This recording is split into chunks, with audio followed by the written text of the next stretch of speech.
Hello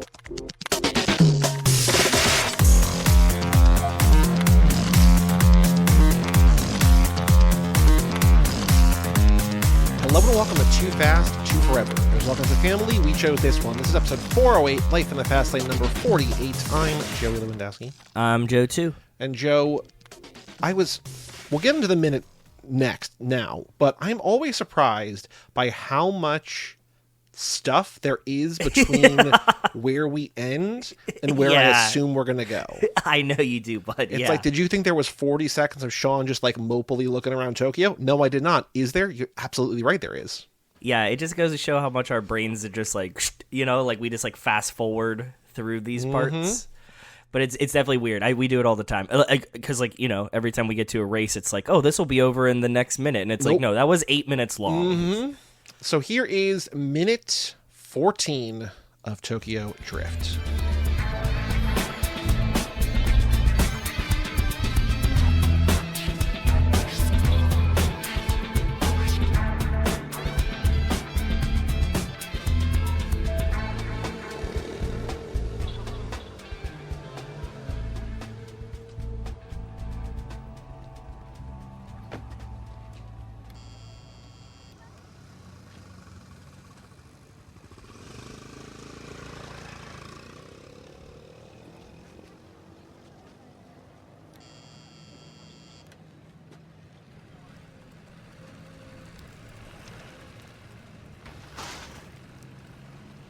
Sean, I thought you were going to be here on the 7th. Today is the 7th. Look, just hold on one second.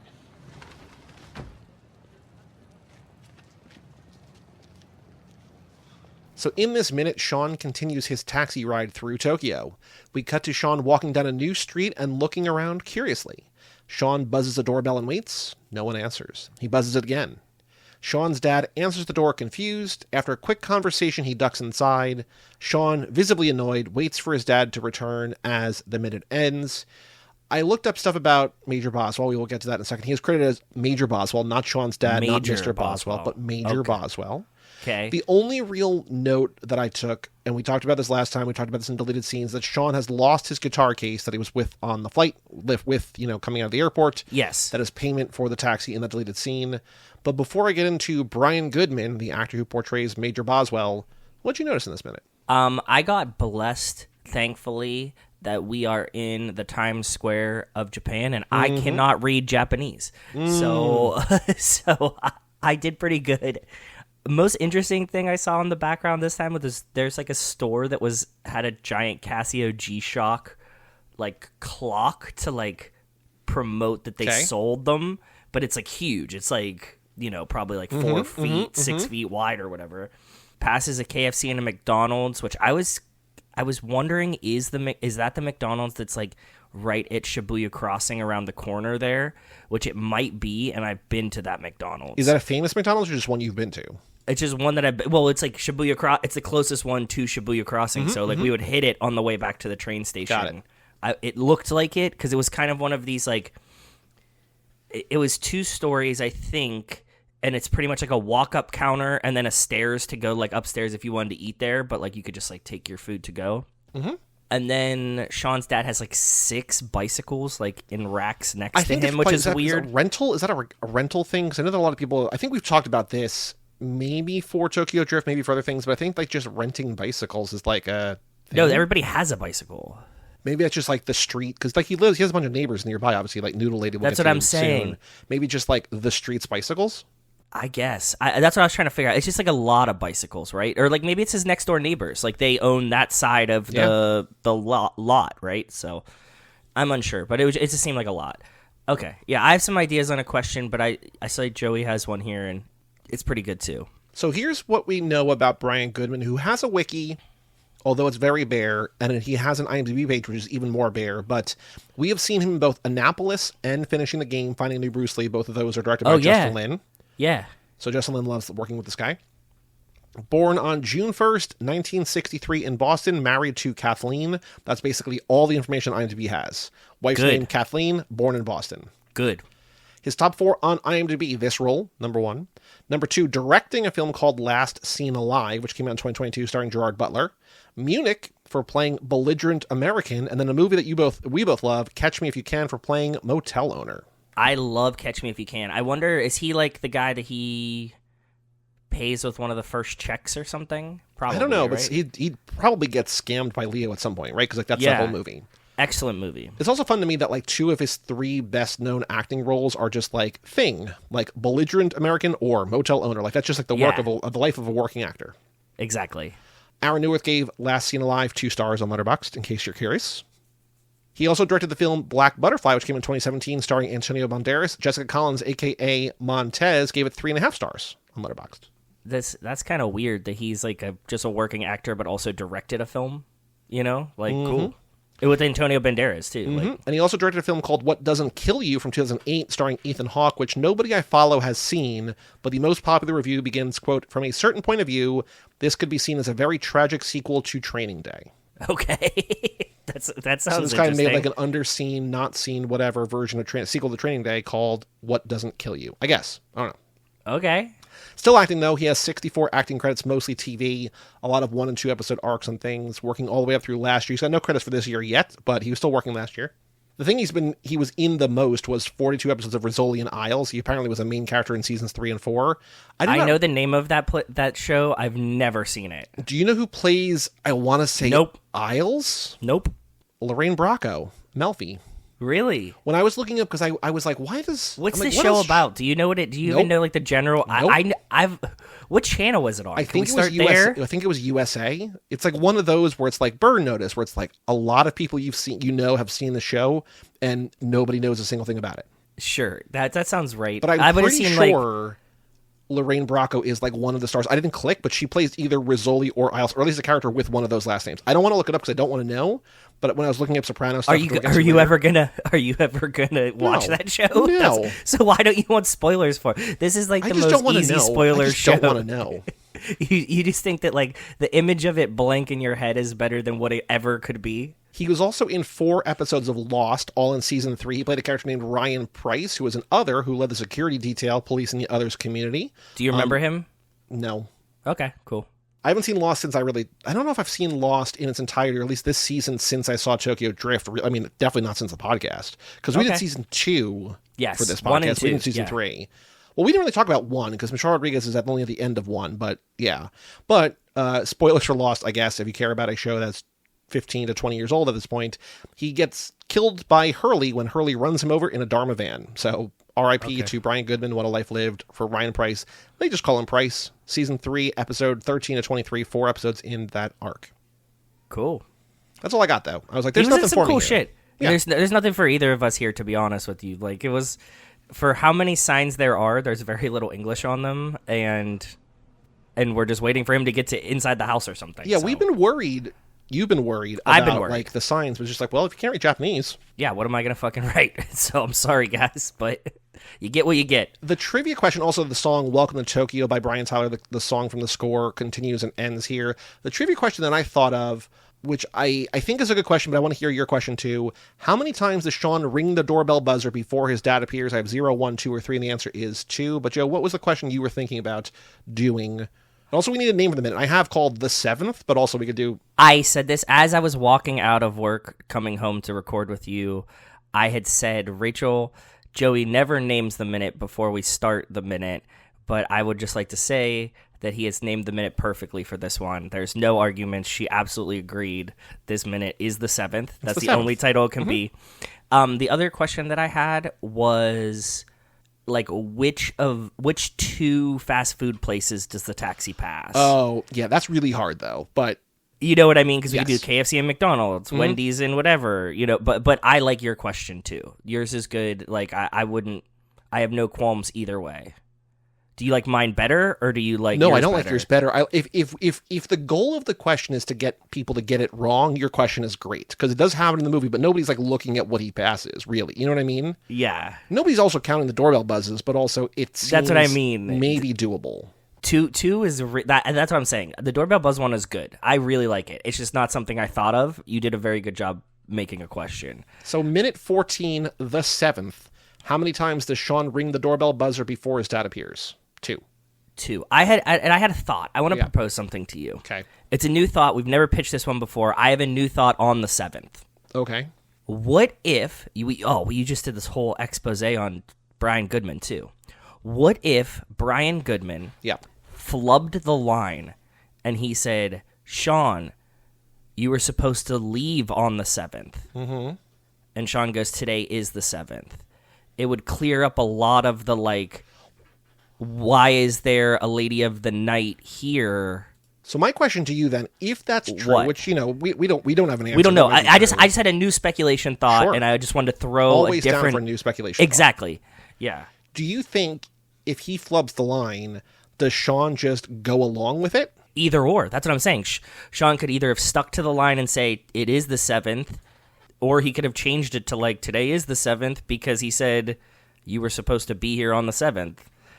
So either one of those things. Now I'm thinking, is this just somebody said be here on the 7th instead of leave on the 7th? It would be weird, and I mean, they wouldn't necessarily reshoot it, but it would be a real stretch for no one on set to catch that, for Justin Lin to not catch that, for them to edit this in, and then for people to watch this it. is in the movie still. The version that we have here is more confusing than my version. I also, I do wonder, sometimes, to use your phrase, if we get lost in the sauce, and it's not that complicated, we've just made it complicated. It might be, I don't know. Okay, that's my new thought of watching it happen this time.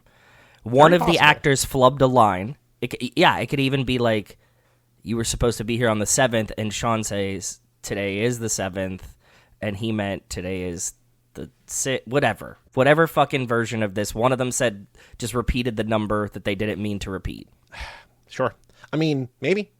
Yeah. We don't know. We absolutely have no clue. And there's no there's no way we're going to get to the bottom of this. So, unless we interview Mr. Brian Goodman. Yeah, maybe. Anything else to say in this minute about this minute before we move on? No, I was going to say, do you think that we are done with the Lady of the Night at the end of the next minute, or do you think that that's also going to take one whole minute long? I think we're in the apartment for another 2 or 3 minutes. I think she's going to come out awkwardly. Oh, we get Noodle Grandma soon. Mm-hmm. Nice. Mm-hmm. That's one of my favorite characters. I'm going to look up her, if I can find her online, see what she's up to. Probably a bunch of Japanese things that we've never heard of, but who knows? Maybe not. Maybe she's just some American lady. You know what I mean? I don't know. Yeah, also true. Very possible, yeah. Very important announcement. We have now opened the 6th year of the Too Fast, Too Forever Hall of Fame. You and I have voted. We ditched a couple years ago the movies. They are no longer eligible. We had a bunch of things drop off last time. There's sort of an odd number here, but you're going to vote on your top 7, up to 7 things that deserve enshrinement in the Too Fast, Too Forever Hall of Fame. If you'll remember last year, getting in last year was only Jordana Brewster, Mia Toretto got in barely at 76.9% of the people voted for her. So go to cageclub.me/vote if you want to vote on the Too Fast, Too Forever Hall of Fame. As we have for the last couple of years, we will announce the nominees, or the inductees, if there are any, on the Fastivus special in just about a month. Are we still allowed to say vote or die, or is that still on trial with Diddy? Oh, sure. You can say it. Okay. Vote or die. Not like Diddy, though. Unless you're voting for him to go to jail. /vote or die. Not vote or die. Just vote. /vote to vote. You can vote more than once if you want. I think nobody's going to check you. I think there are 21 nominees and you vote for 7 or something like that. So just up to 7. You can only do you can do 1 if you want, but 7 It up makes to 7. it harder for all the other ones if you just do 1. That's Correct. the math rules of it. You have to, you should probably do 7 or just make it hard. Whatever. Yeah. Whatever you want to do. If you're these things don't deserve. Yeah, you can submit 1 million votes for one of the things and just fuck this sideways. So whatever you want. I thought there was a pretty clear thing, and then I looked at what you and I voted for, who we're the only ones who voted so far, obviously, and we only have 3 things in common, 2 or 3 things in common. So we don't agree on what's exactly there. So maybe you will. I don't know. Yeah. But Joe, on the streets, news about the Fast and the Furious. Anything you have seen in the last 2 weeks? I've only seen people refer to Vin's Instagram, is what I've been seeing. I have not seen anything actually happen that's even tangentially related to the Fast and the Furious. I've just seen people making assumptions about Vin's Instagram that I haven't read yet, because I save it for here. I have not read it either, but when I do open Instagram and I see a lot of text, I screenshot without looking just in case. I mean, we do have that MARK Facebook, but I'm just like, just in case he edits this. I have, I think, 3, but he has been much more active on Instagram. So maybe he did get like a temporary timeout, but he's back in there in full force. So, you know. Yeah, what's that Facebook page called? I sent it to you via Messenger. It's like MA space RK is the name, like Mark Sinclair. Yeah, I'm going to pull it up just in case, so I have it. So the news that I have, and it's not really news, well, Bob did tell me that apparently John Cena defended his WrestleMania title already and is apparently going to retire with the belt, which is like this belt that's been around for decades. You shouldn't be allowed to retire with the belt. It just seems like, you know, a wrestling promo, like a kayfabe thing. Like, he's going to retire with the belt. They're going to have a new belt. It's going to be like new Coke. And then they're going to come back to like, no, we need that belt. Like, Cena, you got to come out of retirement. He's going to come back. You know what I mean? Like, that's my guess. Yeah. Not having watched wrestling in 20 years and only watching wrestling maybe once. That's my guess for what's going to happen. But that's from Bob, because his uncle loves watching wrestling. But the other news that I have is that Michelle Rodriguez and Richard Gere are going to be in a survival thriller called Left Seat for the highest to lowest producer Jason Michael Berman. This is a scripted show? It's a movie. A plain that's what I mean. survival thriller. When a traveling pharmaceutical rep played by Michelle Rodriguez is forced to take control of a small charter plane after the pilot falls unconscious mid-flight, she must rely on the help of a stranger, played by Richard Gere, over the radio to navigate through deadly storms and land the aircraft before fuel runs out. That sounds kind of fucking awesome, to be honest. Yeah.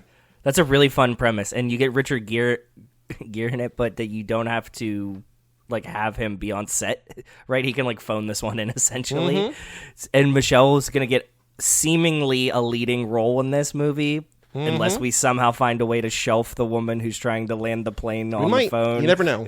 We never know. So I'm excited for it. That sounds. When is it coming out? Do we know? Just no, like just they announced. Just cast it, so probably 2 years. Who knows? Okay, cool. Yeah, sounds good though. That's all the other news that I have, I think. But now let's go to Run the VIN. We're going to go to Vin Diesel's Instagram, and I think we have 10 posts. 10. Okay, he's back on the horse. They gave him his phone back. I think Thank so. God. Yeah, okay. Here's the big one. I was nervous. From May 1st, so 13 days ago. Okay. Long post. Black and white picture, him, I guess, directing, unclear. I think he's on the left, but it also could be him on the right, but I think it's probably him on the left. Okay, yeah, I think it's him on the left. 30 years ago, this month, I was blessed enough to debut my short film at Cannes, ... Now on a soundstage, I reflect on what I've learned about movie making, ... Okay, side note for all of my F1 friends, did anybody else see that Eva Longoria is dating Carlos Sainz and they were on the red carpet at Cannes together? Eva Longoria? Eva Longoria is dating one of the F1 drivers and they were like seen together on the red carpet at Cannes. So both of your famous Evas, actresses, are dating people that you kind of care about. Yeah. We got Gosling, we got an F1 driver.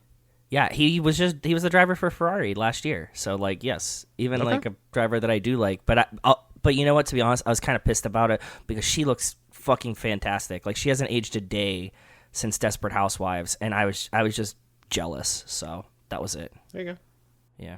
It often begins in darkness, Vin's post continues, where imagination first stirs. In that unknown space, we see ourselves, uncertain, hopeful, and brave. Patience becomes our compass, guiding us through the technical, the emotional, and the invisible. Grace reminds us to surrender to collaboration, to spontaneity, to the mystery of creation.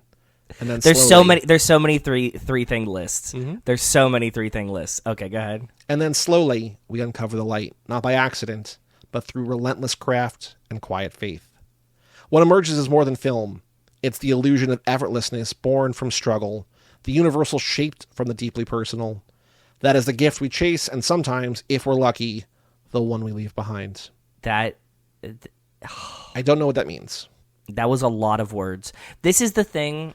It reminded me of when, probably just from me, but if you guys are familiar with all of like the Mike Tomlinisms, the coach of the Steelers, like he just talks in like platitudes that don't mean anything a lot. Well, then his wife puts them on t-shirts to sell. Yeah, then his wife puts them on t-shirts to sell.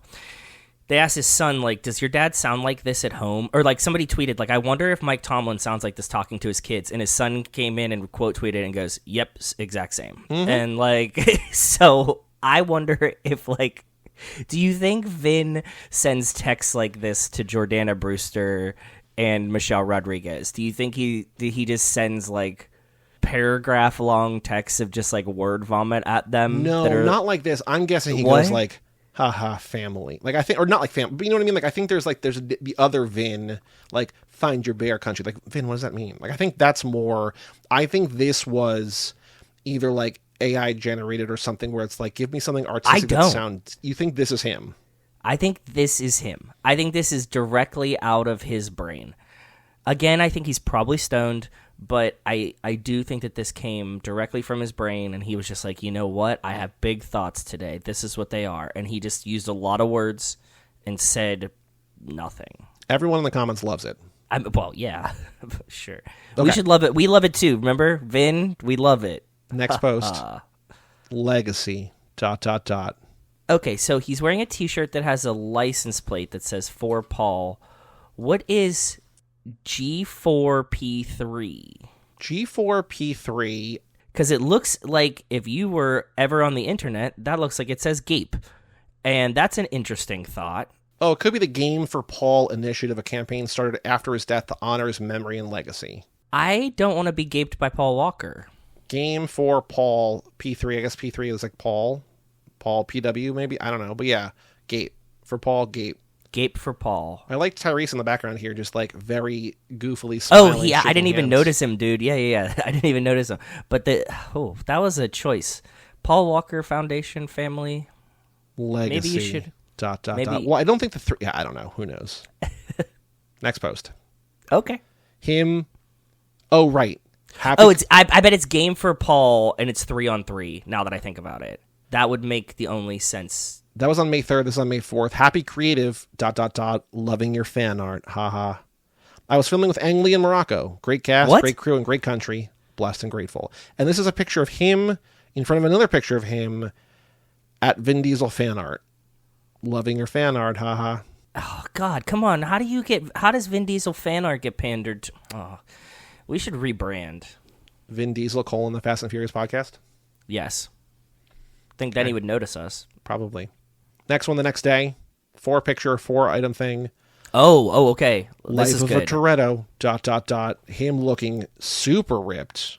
I mean, he purposely used this shot for that exact millisecond of arming. This has got to be when they're filming the beginning of Furious 7, right? Like when 1327's exploding and he's jumping like away from the explosion. You're right.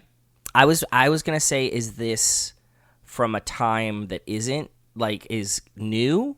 Because that would be interesting, but you're absolutely right. No, this is from 7, and he's jumping when the bomb's on the porch. Yeah. What do you think this guy with the frog on his shoulder is? So I saw that, and I had wondered too, and I'm going to take a stab at it, Joey. Yep. Let me check on Amazon, because I think I probably know what this is. Can you see my mouse when we share screens or no? Yes, I can. Okay. You think it's like a thing for cameramen to like balance, like ballast? No, I think it's probably a thing that you can freeze and put on to you to stay cool. Oh, interesting. That was my guess. It looks like a hacky sack that's shaped like a frog. It's probably full of like those beans. I searched for like a frog cooling thing, and there's towels that are called frog togs and things that are like cooling towels. Like I think it's like a neck wrap cooling thing, but I'm unsure. Okay. They also look like the toy that you get, like, these are like something you'd get in a zoo, right? Mm-hmm, like something you'd get like a monkey or a frog, like at the like San Diego Zoo. So I don't know why he has it, but unclear. It's there for sure. I see. Next picture, him and Mia. Yeah, this is definitely the start of Fury 7. That's like the dress that she's in when the house explodes. He's talking to Jordana here. You know, they're filming. Yeah. Boom mic, camera operator. Next picture, him and Paul overlooking the city, you know, bringing the fight home, fight to our streets, rig with the camera, charger. Okay. And the last one is him hugging Michelle Rodriguez, presumably, probably. How did you know?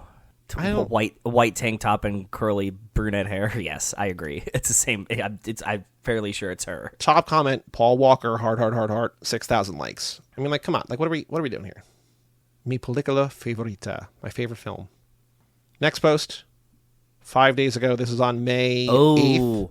And that's a long one. I'm strapping in. Okay, and it's him and Brie Larson. So it's a picture of him and Brie Larson, and then him and Brie from It's going to sound from behind, but like walking down a hallway, and then him and Bree on set in front of a blue screen. This is the bridge scene in Fast 10 because she's in that seat where she gets shot. She shows up and whatever. Yeah. And it's got blue screen. Yeah. What a blessing it is to build these truly special relationships. People always say it, but family really is the best way to describe it. The love and support everyone shows one another is just beautiful.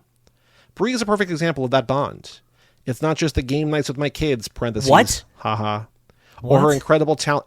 Bree's a real dork. I don't know if you know this. Like, I've talked about this before, I don't know if you remember. Yeah, but like she comes over and just plays shoots and ladders with the no, I'm guessing Toretto children? maybe, but like, well, not the Toretto children, but I know, the Diesel children, the Sinclair children. When COVID started and she started her YouTube channel, like part of her YouTube channel was just like, I'm going to play a lot of Animal Crossing and talk about it. So it might be like video game nights. I don't know. Okay. It might be like, cool.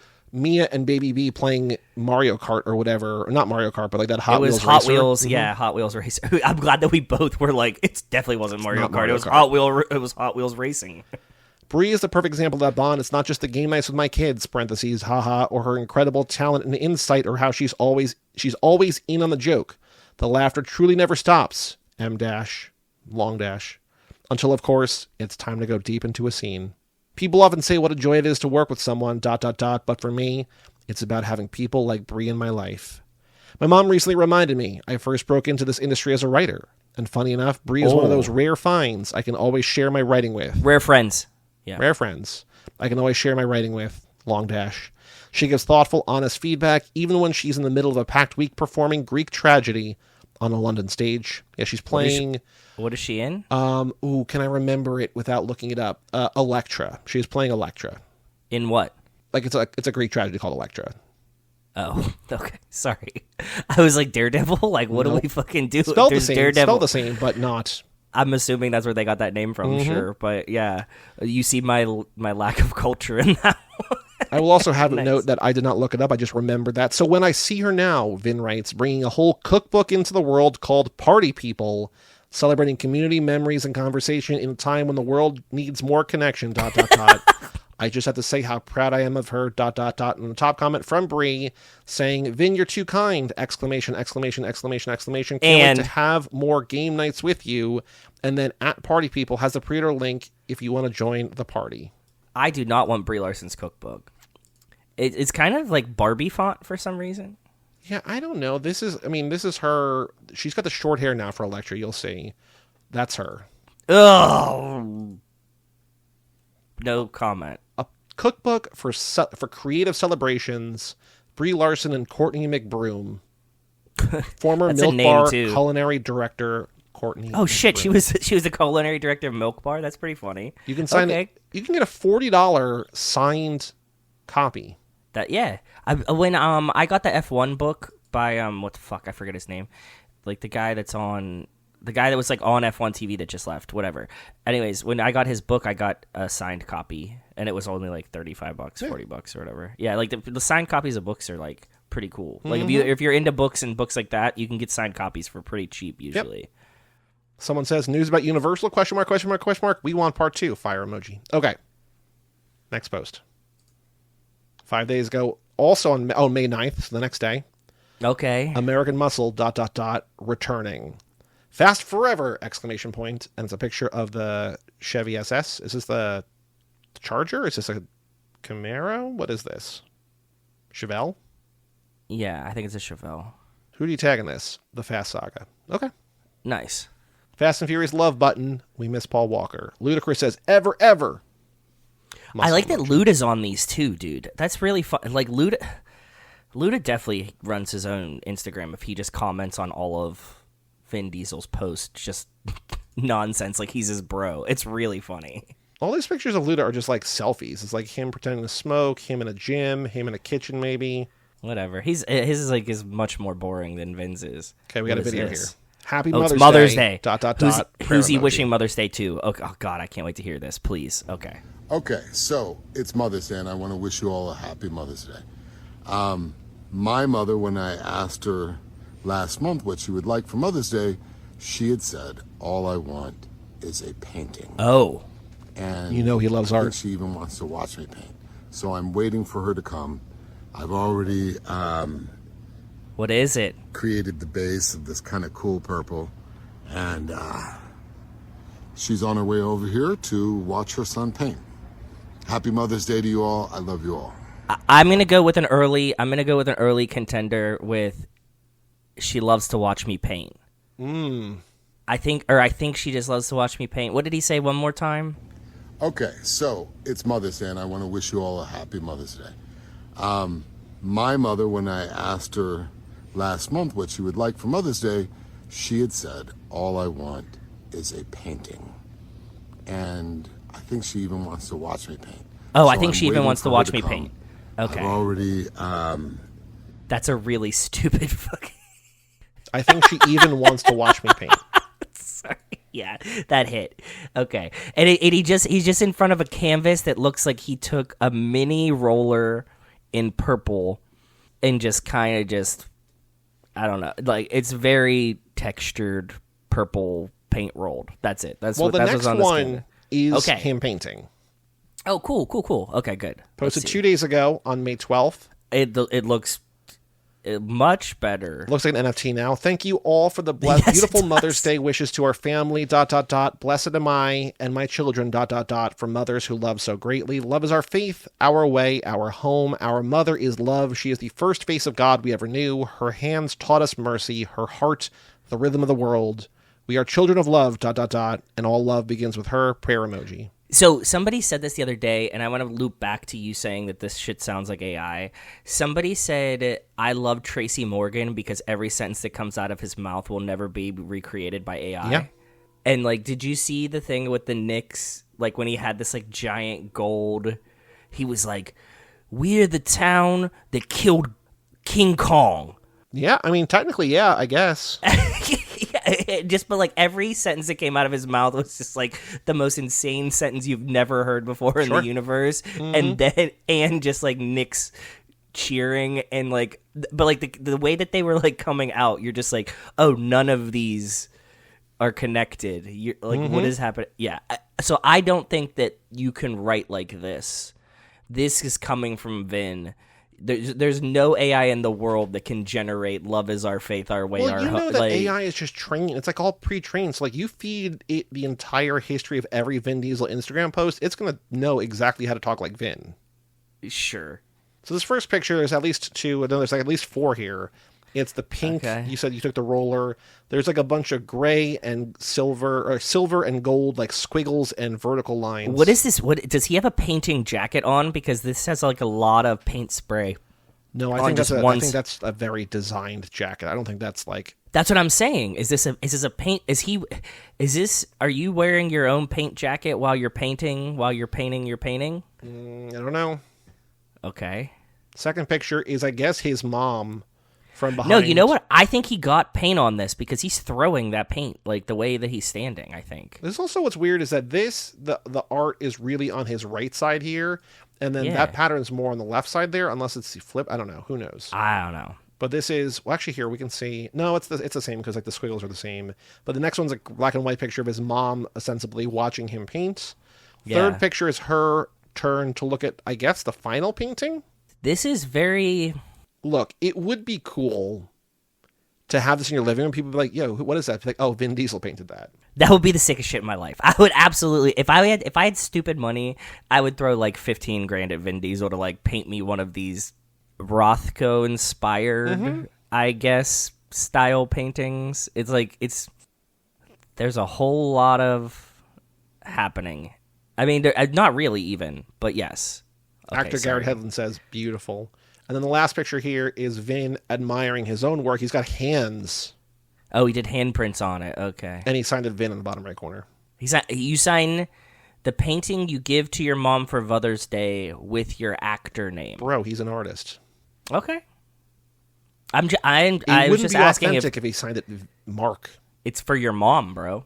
Does he sign his cards? Did he get her a Mother's Day card, and did he sign it Vin to his mother on the Mother's Day card? Oh, that's a really good question. You know, there's like the phrase like "you kiss your mother with that mouth." Like, what if we did like Yeah. you sign your Mother's Day card with that name? Is that a better Yeah. episode title? You sign your Mother's Day painting with that name? Sorry. That's unhinged. You sign your Mother's Day painting with that name?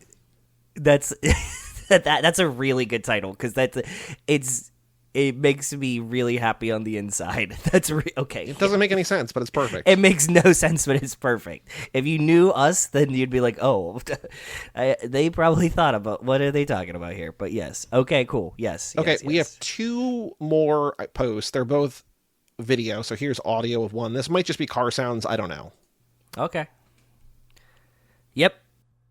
We're coming in the fast font. So I can't put that in there because we're going to get like flagged for copyright. That is the song My City from Fast 10.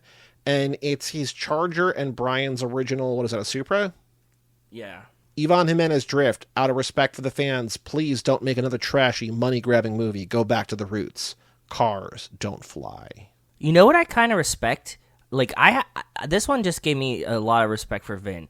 Vin's out here steering a multi-billion-dollar film franchise and apparently not getting any love from the fucking studio that he made them billions of dollars.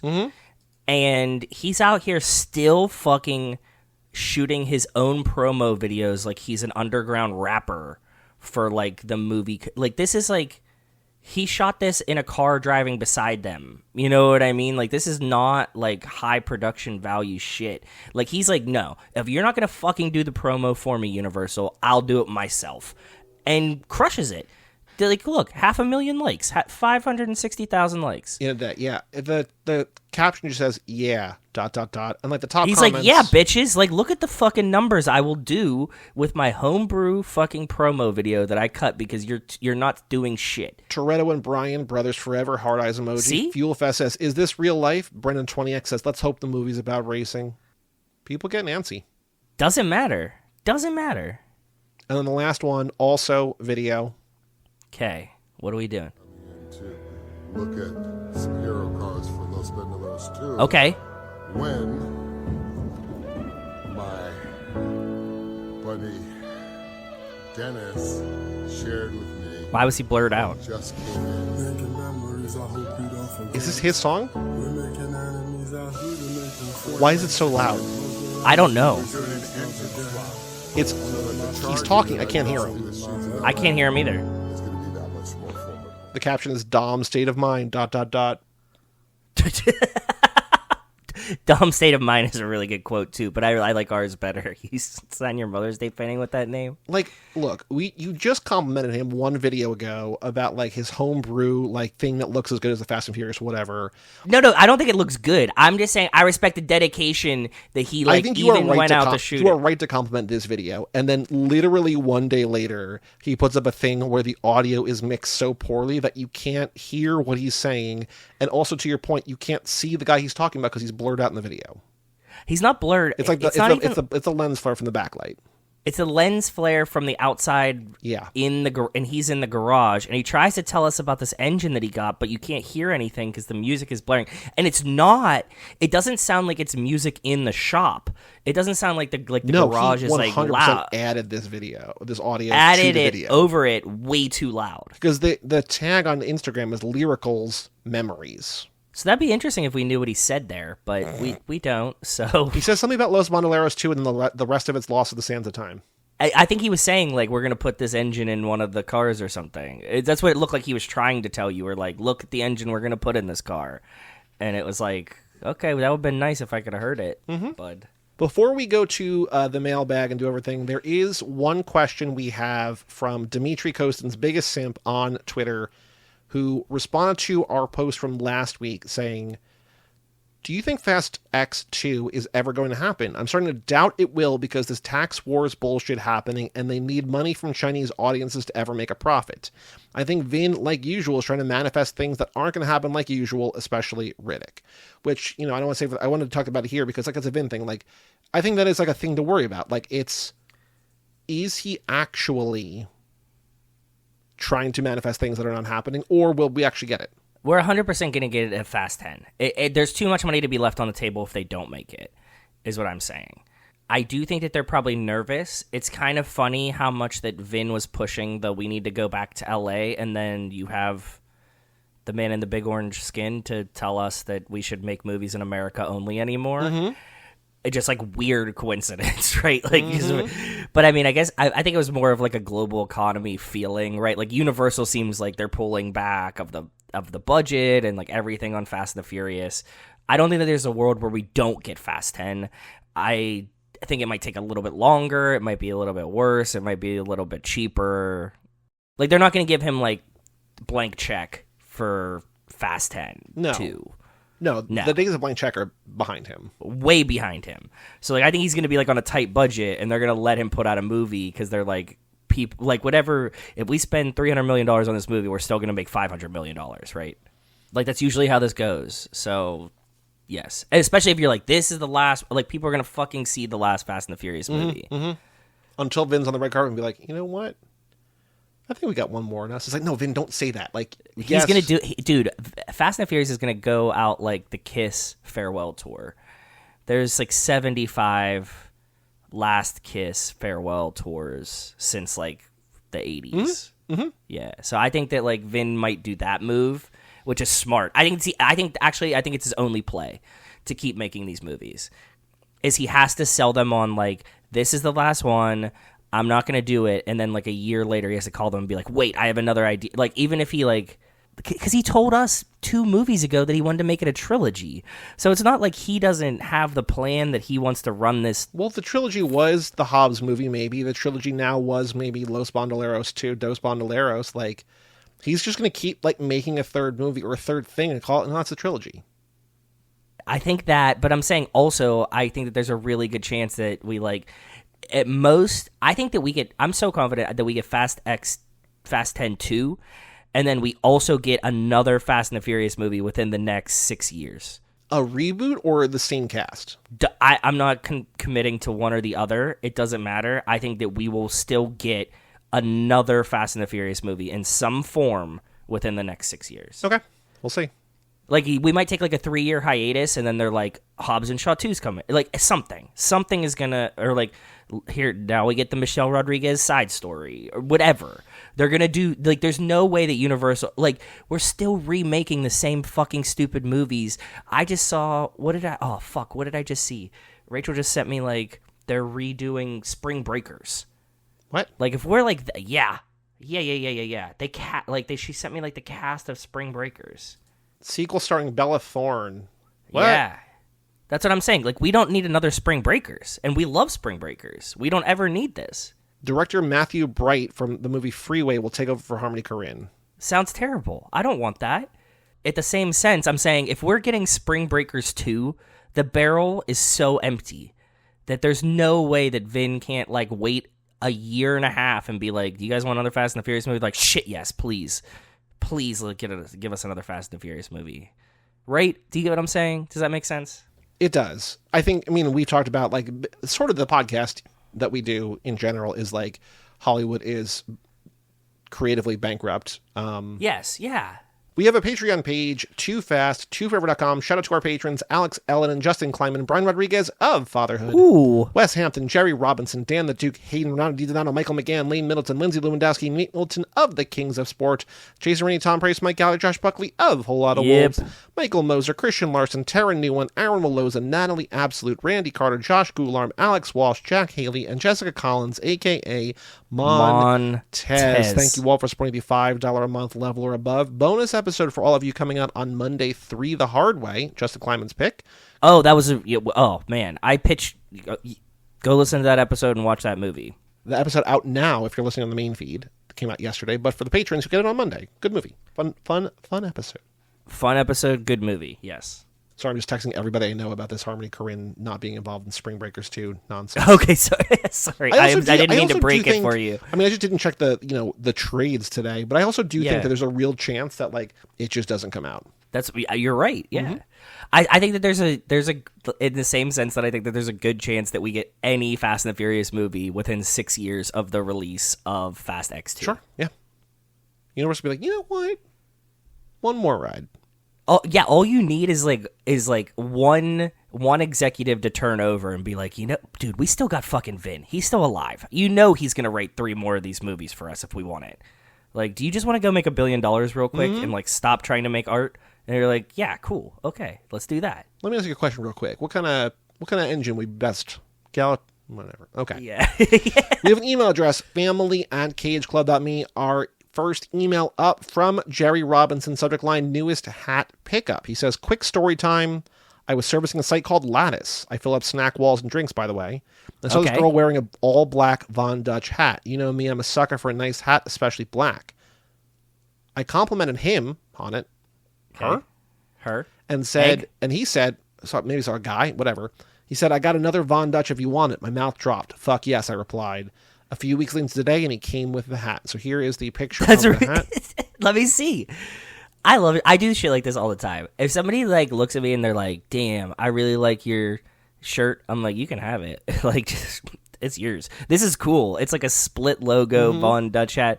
Also, I can tell you, I could see why you sent this to us, because it's very early VIN, early Fast and the Furious. Von Dutch was like the style of the era, dude. That's a cool hat, though. Joe, we made a sale.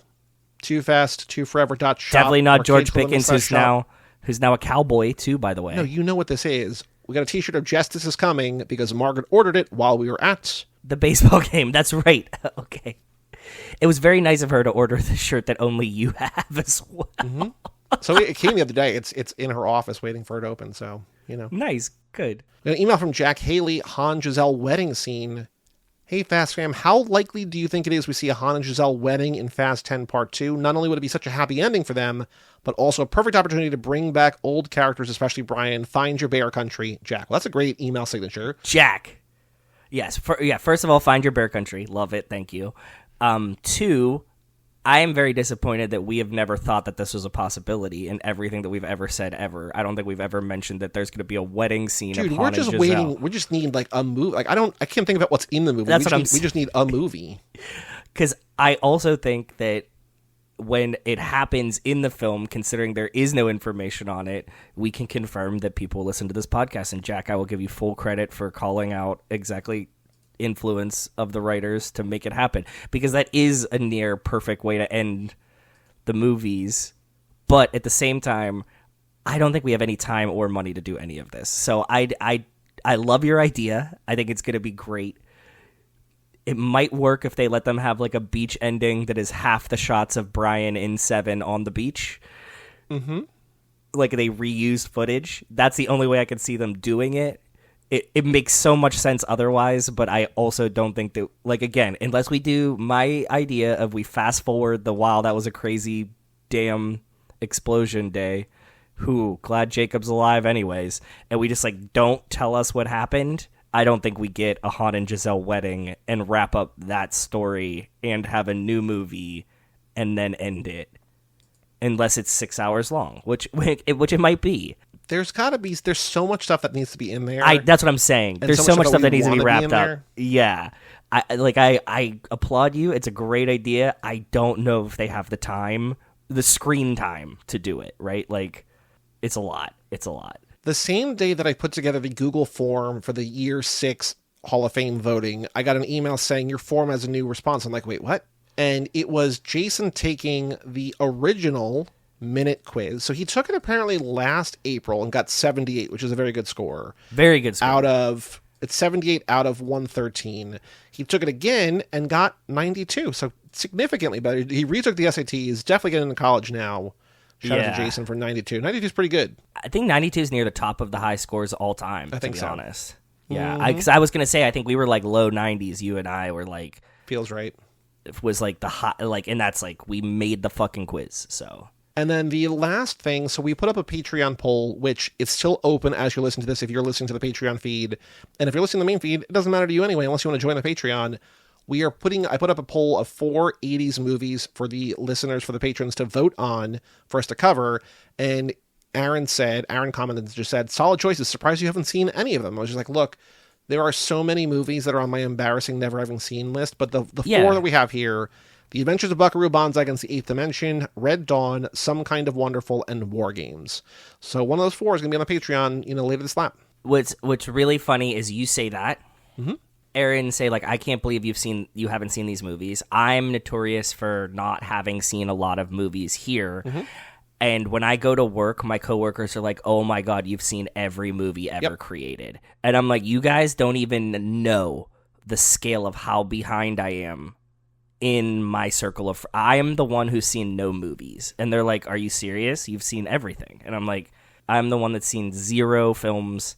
Like, they will just talk about a million movies I haven't seen while we're recording these episodes, and I'll have no idea what they're talking about. I think you said this like word for word verbatim 2 weeks ago. Oh, sorry. Okay, cool. See, I don't remember. It's your charm. There you go. Yeah. If you want to email in family@cageclub.me, let us know what you thought of Joe's diatribe right there. Did he do it better 2 weeks ago or just now? Twice. Nice, thanks. Also, if you want to leave us a review, I haven't checked. Let me check right now. I don't know if you can leave a review on Spotify. You might be able to, but I'm going to check Apple Podcasts. If you want to leave a review on Apple Podcasts, I think we are way too far past to actually have it matter at all. But if you want to leave a review for Too Fast, Too Forever on Apple Podcasts, that would be great. Yeah, and the last one was from Tara a year ago or 2 years ago, whenever Tara did it. So cool. Thank you, Tara. Joe, extracurricular activities. What have you been up to since we last spoke? We talked about it a little bit on the Patreon episode, which is not out yet, and we talked about it a little bit last week's episode on Devs. We talked about the musical parody, but what have you been up to in the last 2 weeks? We had a long... Do we want to do us together first? Whatever you want to start. This is your time. Okay. So, first thing was Joey and I spent last weekend, the weekend before, together. We went to the Yankees game, and then we went to go to the Fast and the Furious, the musical. Yes. Met Walt and Brian there. Mm-hmm. It was pretty full, comparatively. They did 3 sold-out shows. It was more people than I expected, to be honest. Margaret was with us, and we had a good time, all around. We went to one of my favorite dive bars in Brooklyn, which is called Lucky 13 Saloon. Very cool. If you ever get a chance to go there, it's like horror movie posters. If you order any food, she fries it in a residential fryer. Just right there. There's one bartender. She said, I can't do both those right now. We only have one fryer. And it's not like a real fryer. It's just like, again, like what Joe's saying, it's like what you have in your kitchen. Yeah, like what your grandma would use in the kitchen if she bought an electric fryer with baskets. But awesome. Just an awesome place. I bury me in this place. I told Joey when he cremates me, when I'm cremated and dead, sprinkle some of my ashes in Lucky 13 Saloon. But the fun part of the story that I need to tell is that after this, Joey's like, "Oh, I'll drop you back off at the train so you can get the train to go home." And we're in Brooklyn, so I had to go from Brooklyn to Grand Central Station. And I'm like, "Oh, this is easy." There's like a train that leaves like right from under Barclays, which is where like the Nets play. They're not in the playoffs, whatever. So like, I'm like, just drop me off at Barclays and like, I'll catch the subway, go right to Grand Central. Boom, I'm home.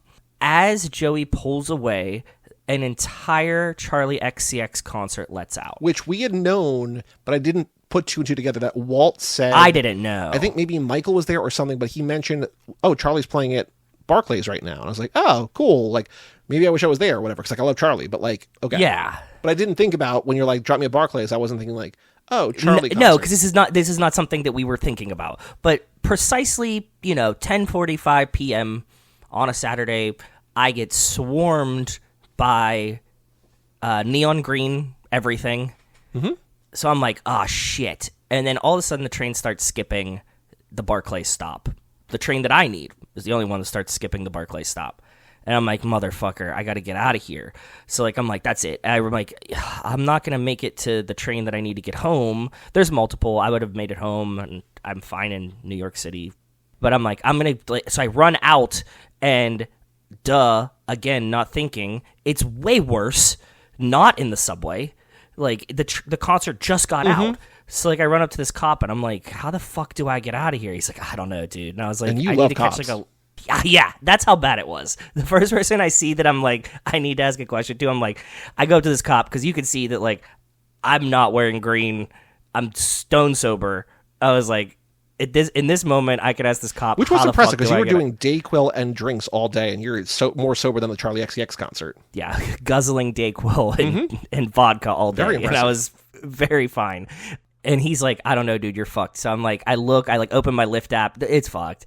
It's also like, $200 to get to Grand Central because it's gotta love busy. Surge pricing. Gotta love surge pricing. So like, fuck it. So I go back downstairs, Everybody's Look, here's the thing. I just had a thought. What? If they're going to do surge pricing, they might as well have the Mountain Dew competitor Surge in the car for you. It's like, yeah, it costs $200, but you also have an expired soda. That's pretty cool. I like that. That's fun. If I was a driver, that would be like a fun thing. Did they still make Surge? Keep telling your story. They did. They rebrought it on Amazon like a couple years ago. Okay. I finally get back down there, and a train is about to come. We all pack on the train. This was the first subway in my life where I was the scary man on the train. Cool. It just felt very, very strange to me. There's never been a subway in my life where I've felt safer than in a group of Charlie XCX fans. Well, when you said the Charlie concert got you, I'm like, oh, you're in like good gay hands. Like it's just like all like gentle people who just like had time like on probably on Molly and like listening to like a gay icon, and then you're like, no, it's fucked. I was like, oh right, it would be bad. Okay. I mean, just because there's a bajillion people and I hate people, but like generally, no pushing. Like they're just the nicest people ever. Anyways, catch a train. Make it back to Grand Central. Actually made it with a minute to spare to get onto my train home, and I was home and safe, and it was fun. That was like our first excursion. I had a great time. It was fun having a day together. Surge not available in the U.S., by the way. They brought it back a couple years ago, and they brought it back again maybe last year. But in our Ask an American, a Norwegian person just said, hey, this was a thing. Can you still buy it? And people are like, well, no, but soon. But that was also like, it's not on Amazon, so yeah. Then I did one other thing that was really, really fun that I need to talk about. The same people that did Secret Movie Night here also did a completely free dinner at the illusionist table. And it was a 25-person dinner. What? Is this the thing you were saying that Bong Joon-ho was going to go to? No. He already came and left. I didn't get tickets for that because there was only like 8 people, but that was going to be like a lunch with him. Got it. This was an illusionist. Sylvan. Sure. Okay, whatever. I just want to give him a shout out because he was awesome. It was in the common dining hall for the university, and which kind of looks like the Hogwarts main dining hall a lot. And in the back of it, there was this kind of like screened off room. And it was just one very long dinner table, 2 people on each side, one long table. And the illusionist like starts at the one end, and he did some like rowdy ass shit. But some of the highlights were, I'll tell you like the main one. He started one. He was like, "We're gonna play a game that's like telephone, but I want you to change the thing. I want it to be like word association telephone." That like, so he goes to this. He goes to this girl. He goes, "Open this book to whatever page you want. Look at the first word on that page." And he's like, "That's the word that we start with." Mm-hmm. Like, you don't need to tell me. And he's like, that's the first word. And he's like, then just like, whisper the word to someone else. As soon as you hear the word, like the first thought that comes into your head, change it. You know what I mean? Like whisper that word to the person next to you. And we go up and down the table. I hear knife. I say bat. Mm-hmm. Rachel misheard me say bat. She thought I said bad. So she says good, and the girl across from her, because we're at the other end of the table, says bad. Those are the ones that we, like, know, and we go around the table, and I'm like, we fucked it, right, Mm-hmm. So we get to, like, the very end, and he, like, stops it before we get to the last girl, okay? And he's like, okay, we changed the word 25 times here, right? He's like, write down what your word is, whatever you heard. And she's like, okay. She writes it down. He's like, put it on this piece of paper. He's like, fold it. He's like, and we're getting dinner in between this, right? Like a really nice dinner. So he's like, I'm going to go out while you guys get dessert. As soon as dessert arrives, I want her to stand up and tell her what the word is. They're coming. They're setting out the dessert plates. And on each like piece of chocolate mousse thing is written the word robe. She stands up, like opens her paper. Robe is her word. And it was already written on the dessert in front of you. Whoa. Oh, that's the other thing. So he comes back in and he's like, that was, like, what was the first word? And she's like, it was time. It was on page 92. And he's like, okay, open that book. Show me page 92. And she's like, there is no page 92. He's like, no, because, like, the page 92 is sitting here on the chandelier in front of us, like on this like candelabra in front of us the whole time. There was never a page 92. And we're like, okay, fucking crazy. And then he's like, okay. So he's like, there's been like this thing. There was like a cake topper thing that was in the middle of the table. Okay. And then there's a red velvet bag in that. And he's like, did anybody touch this like all night? And we're like, no. And it was sitting right in the middle of the table. Everybody could see it. Nobody touched it. And he's like, okay, like take this thing out of the bag. And he's like, okay, it's like a locked box. There's like another locked box inside of it. 2 locked boxes. Opens the thing. Opens up this scroll. Okay. And he's like, can you read this? And she's like, yeah. And it's everybody's answer of the word association game, like in a story, including Rachel and I fucking it up, like in changing the word that was included. It was like, like we're going to talk about weapons, and then we're going to talk about team sports, and then we're going to talk about morality, good and bad. And I was like, how the fuck did you get I went to bat, which is baseball, and she went to mishearing it. Anyways, all the way around the table. Good night. Boom. Done. It was insane. Great time. Illusionist shit is so weird because, like, there's the idea of, like, forces. Like, he forced you to do, like, pick a certain card or, like, say a certain word or whatever. But these were all... He was so hands-off on purpose that, like, it was never that. At the end, I was like, he's, like, half a hypnotist, half a psychologist. Mm-hmm. Mm-hmm. That's what it comes down to, right? Like, that's what an illusionist is to me.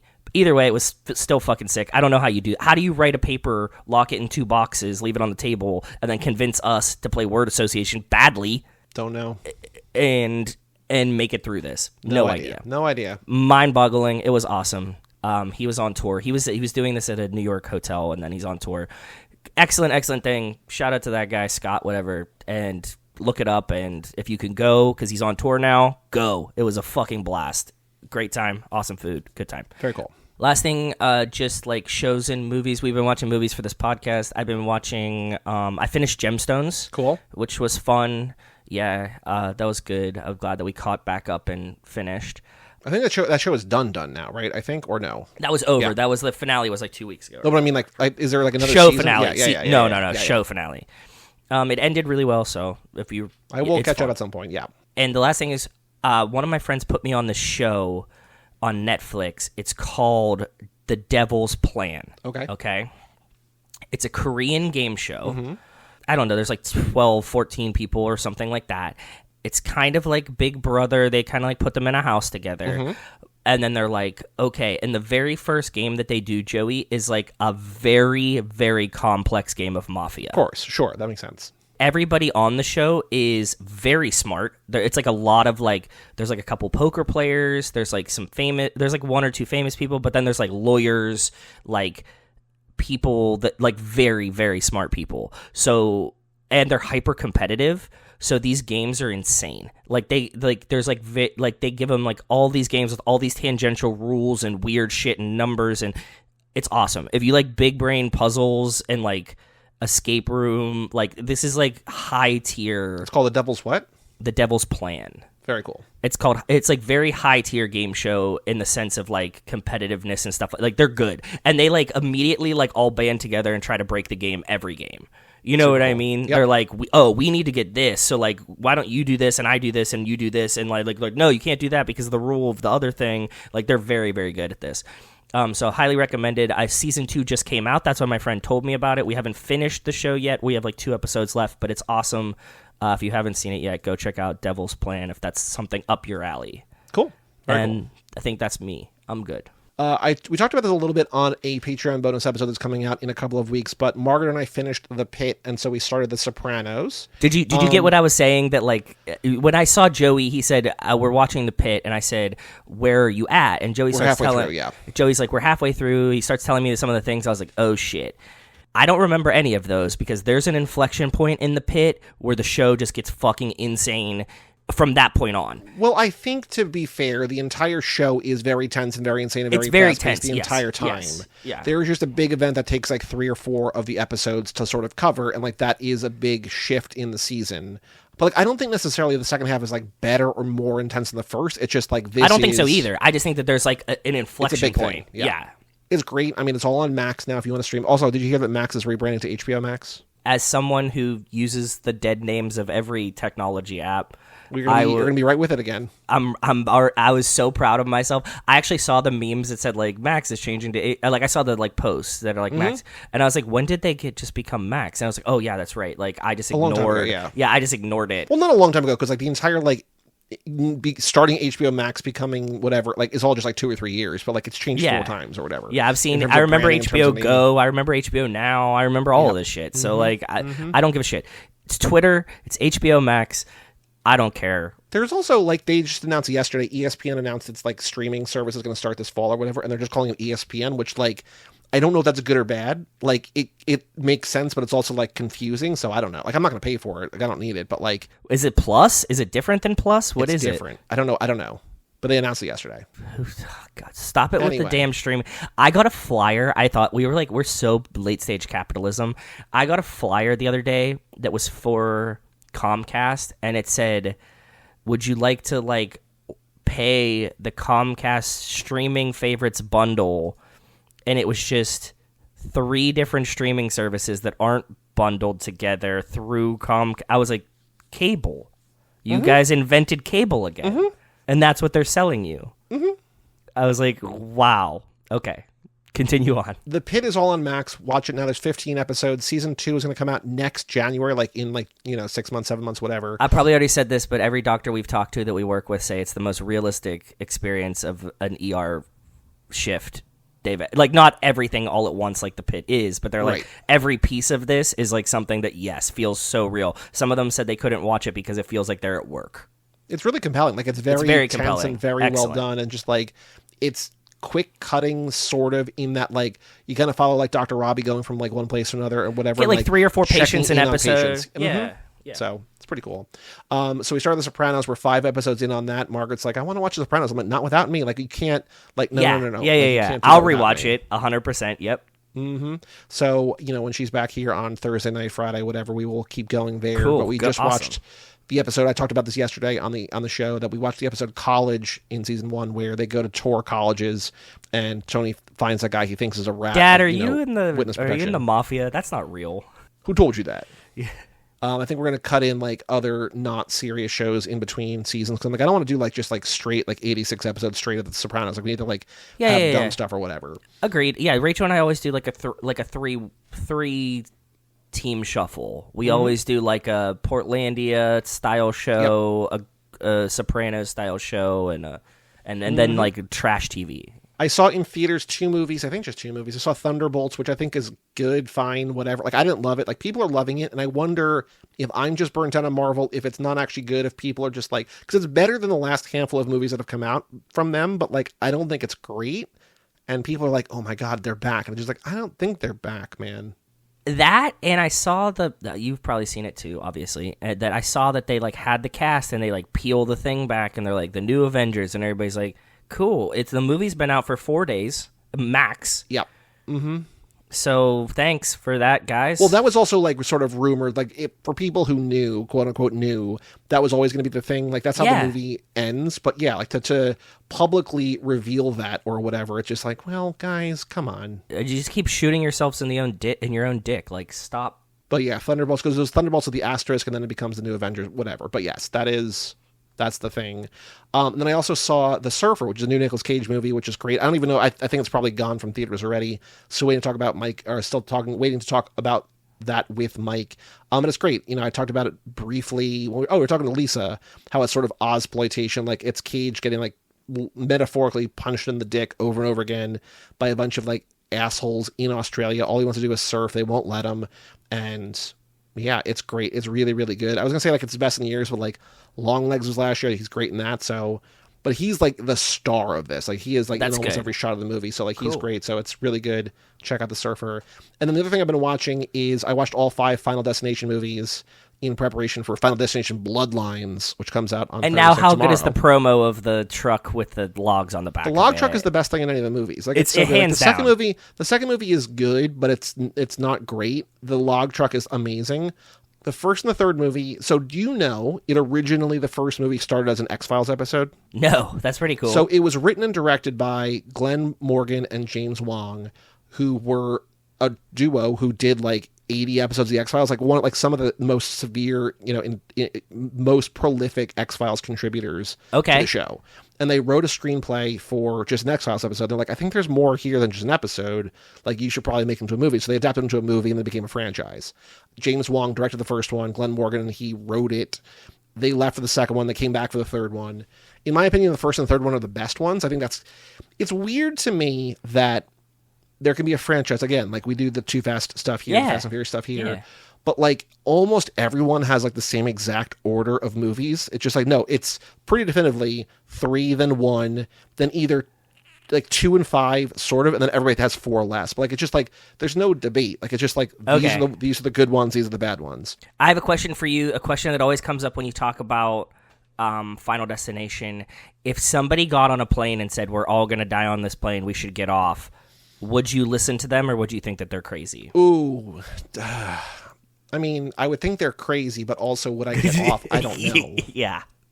Right? If somebody came on like this excitable and was like, we have to get off this plane, we're going to die here, I want to take a minute to just listen to this. Like, you might be crazy, but like, why? Tell me I think more. To me, that would be the same thing as, although I haven't gotten into a while when I've been flying, when like, I'd be like, hey, we'll pay you $200 to take a different flight. It's like, well, it depends on where I'm going and when. If I'm going on vacation or whatever, I want to just get there. But like if I'm coming back from somewhere I have to go to work, and I'm whatever, like, I'm stuck in Hawaii for an extra night. Exactly. Like, it's just like, oh, I could live an extra day here. So it's just like if I'm trying to get, like if I really desperately want to get somewhere, I'd be like, I'll risk it. But I'm like, I don't really want to go. But like, let's just take another flight. Yeah. The Bloodlines, and there's another movie that comes out tomorrow.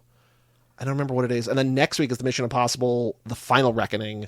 So I'm going to start tonight or tomorrow rewatching those in anticipation of that. Nice. But that's that. I also, in very big news, finally beat Balatro every deck, every difficulty. Like, it's a awesome thing.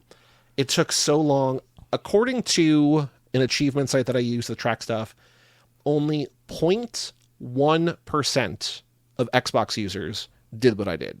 Well, I mean, you have to factor in that there's a lot of them that didn't. Is that people that have played the game, or is that Xbox users? 0.1% of people who have played the game. Still insane, but yes, okay, much better. So there are 15 different decks of cards. Like, they all basically start with like a set, ace the king, 4 suits, but there's some variation or whatever. And each of them, like, you get an extra hand, you get an extra discard, you get like more of this or less of this or whatever. So there's like 15 different like sort of ways to start or whatever. 8 difficulties for each. So you have to beat like 120 different things, right? 15 decks, 8 difficulties. And it took me, like, last year when I was playing, I was first talking about it, I struggled so hard to win on one of those decks at Gold Stake, which is the hardest difficulty. And so this time, in about 5 or 6 weeks, I did the rest of them. Because I actually, like, understand, like, I just, like, watched 2 guys on YouTube and Twitch, like, play so much. And I'm just like, oh, I actually know how to do it. But, like, it's also luck and patience and grinding and whatever. But I'm finally done. I'm like, Margaret, no more poker. We're on to the next thing. Good. So I'm going to go on to Blueprints, which I was talking about, a little while ago about, that house trying to escape, which, shout out to Duke, listener, Dan the Duke Hayden, did beat Blueprints. So there's a lot more to do in that game than just beat it, but... Cool. Nice. Good for you, bud. Getting there next. Yeah. But I think that's basically it. Still wedding planning, still doing that thing. Barbecue next weekend, not this weekend, but next weekend. So also getting ready for that. Should see a bunch of people of the show. Yep, for sure. Which is very exciting. But I think that's just about it. Anything else to say in this episode before we come back next week?